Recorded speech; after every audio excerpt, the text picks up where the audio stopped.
Servus Freunde, my name is Jimmy Cage. I did the shopping. Oh, thank you. Oh, wait.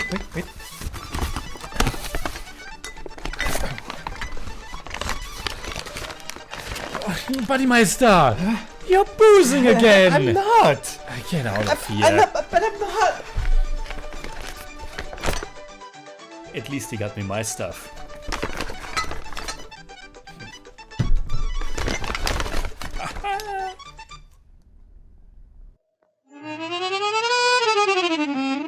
क्यों मजा आया वाह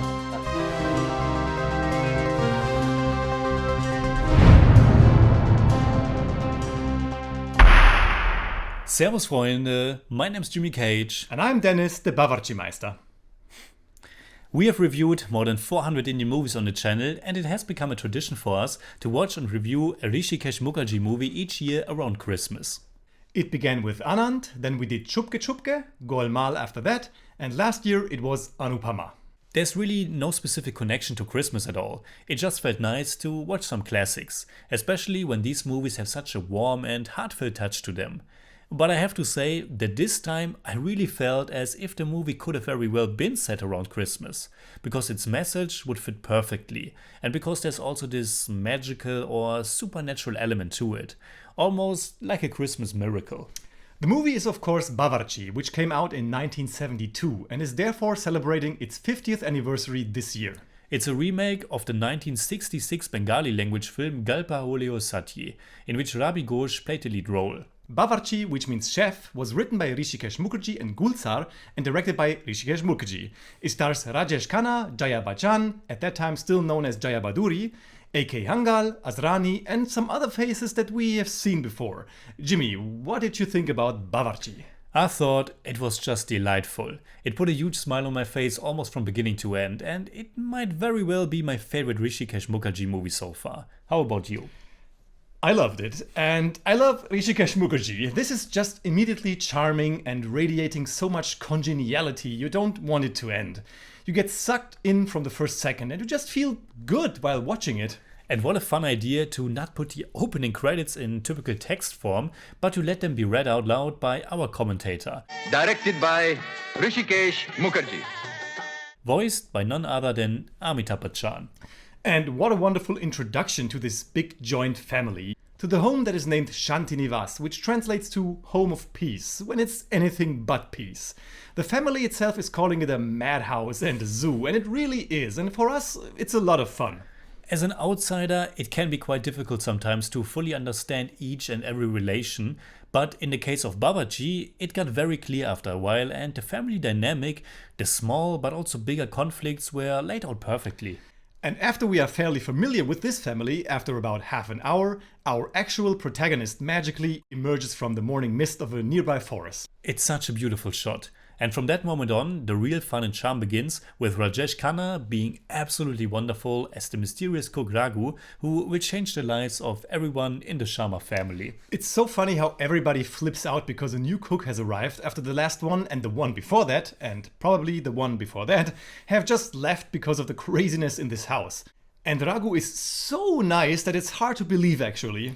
He's like this heavenly creature that brings a breath of fresh air and shows everyone how fulfilling it is to be kind and caring. The message is in some ways quite similar to that of Anand, where the terminally ill protagonist wants to live his life to the fullest and, with that, cast a spell on everybody around him. And that's what Raghu is trying to do. He's trying to make people happy by showing them how precious life, family, and all the little things in between are.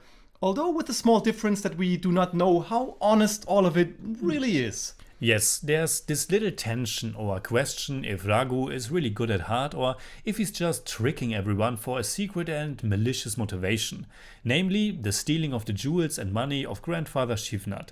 Because right at the beginning of the movie we learned that another family was robbed by someone who worked for them. And Hrishikesh is not stingy with pointing us in that direction now and again by showing Raghu's mischievous looks at Shivnath's treasure chest. It's like almost the same shot 4 or 5 times in the movie, maybe a bit too much. He actually never fully succeeded in making me think that Raghu is a crook and not a cook. See what I did there? But it still works very well in the narrative, because being the way people are, we will never ever believe that someone can be that nice and wise. It's really fun how well versed he is when it comes to all kind of different facets of life. Not just his main task, which is preparing the food, but also when it comes to stuff like music or philosophy. And each time he explains his knowledge by saying that he was formerly working for someone famous in that specific realm. I love the moment when he comes up with the lyrics to a beautiful song and says that he was with Rabindranath Tagore in Shantiniketan.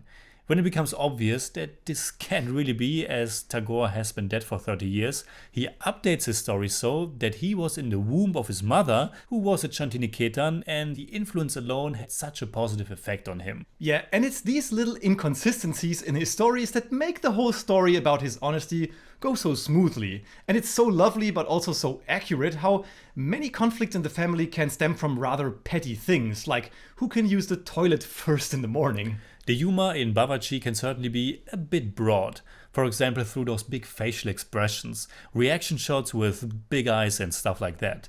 But it's never silly or too much. Instead, it all feels very genuine and just delightful. The characters are treated very respectfully, and there lies some drama underneath it. There certainly are serious themes in there as well. The oldest son who still has to work and is afraid he might lose his job.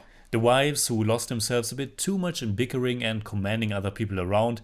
Or of course Jaya Bachchan's Krishna, who lost her parents and is a little bit like this Cinderella character. And the little love story between Krishna and Arun, that's of course not very profound or anything, it's actually rather superficial, but even that works because of the wonderful song Tum bin Jivan Kaisa Jivan that's implemented in this meta way. It's beautiful, and the way the camera zooms in on Asrani as he realizes how great of a singer Raghu is, wonderful.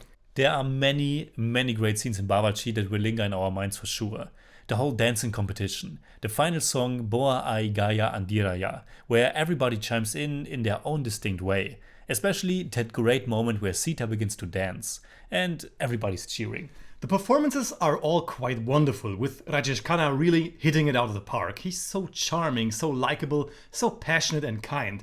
But Jaya Bachchan is also great, and my other favorites were A.K. Hangal and Harindranath Chattopadhyay. My personal favorite was Kanwaljit Paintal as the dance teacher Guruji. Honestly, I wasn't quite sure how we are supposed to see him though. He appears so delicate that I first thought he might be a little bit of a caricature. But then he's also really fantastic when he himself shows some of the dance moves. And Kanwaljit Paintal just has something about him. I was a bit disappointed though how he was later thrown out, and I don't think I quite understood it. Was he supposed to be a negative figure? I also didn't quite get that. He also just left without any resistance. Exactly. Another thing that felt a little bit odd was the bird nest comment about Didi's hairdo and her endorsement of the change to a normal hairstyle later on. And some other comments about the rejection of Western influences, mainly in regards to Vishwanath's music. Some rather casual things though. It doesn't come across as hostile, but rather playful, especially in regards to Vishwanath and his music. And I don't know, I keep thinking that the British only left like 25 years ago at that point, and the older people in the family still remember that very well. Good point. And to be honest, it didn't diminish my opinion of the great movie. Now, we won't spoil the ending, although we kind of already did that. But let me just say that I really liked how things played out. Me too. I loved the ending. It's beautiful. It's Rishida magic. Let's end it with that. Let's. So, what would we say in German about Bawarchi? Bawarchi ist ein warmer, wohltuender und humorvoller Film, der seine Botschaft unaufdringlich, aber klar rüberbringt und dabei nie zu albern oder sentimental wird. I give Bawarchi 8 out of 10. It's more like 8.4, but I don't do that. For me, it's 9 out of 10. It's more like 8.5, but I don't do that either.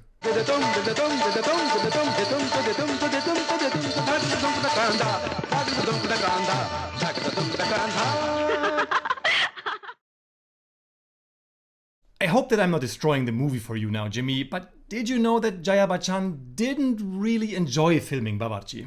Didn't know that. Why? Well, apparently Rajesh Khanna was a bit of an arrogant ass on set, and Hrishikesh always treated him as a hero. Okay, I give Bawarchi 5 out of 10. It's more like... Just kidding. So, What are your thoughts about Bawarchi? Leave a comment. You can hit me up on Twitter, Instagram, Letterboxd, and also on Patreon, simply at the Jimmy Cage. And you can hit me up on Twitter at the Buddymeister. And as always, if you enjoyed this episode, please give us a thumbs up, share, subscribe, whatever you like. And make sure you hit that bell for all we have to tell. Now I have to use the bathroom. No, I have to use the bathroom.